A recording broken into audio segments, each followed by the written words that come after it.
In this video, I'll explain how to follow the scholarly conversation using citation chaining, a strategy that helps you trace ideas backward and forward through the research literature. Once you've found a few strong articles, you can use them to discover even more relevant research.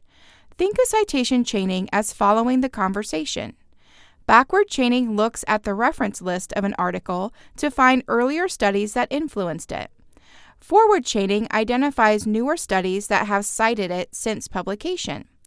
This approach helps you map the development of a topic and ensures you're not missing key voices in the field.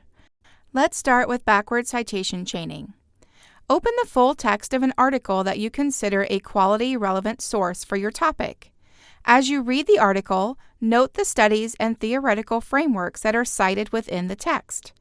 Find the full citation of these works from the article's reference section. Many databases allow you to click on a reference and open the full article directly. You can also search the article's title or DOI through Scout or Google Scholar to locate the full text. If UA Libraries does not have access to the full text, use the citation information to request it through interlibrary loan. Now let's look at forward citation chaining, which is finding research that builds on your source. In Google Scholar, type in the title or DOI of your article and look for the link that says Cited By, followed by a number. Clicking that link reveals all the newer studies that have cited your article.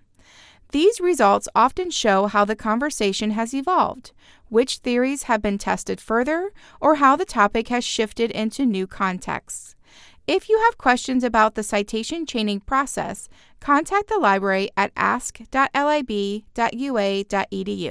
Happy searching!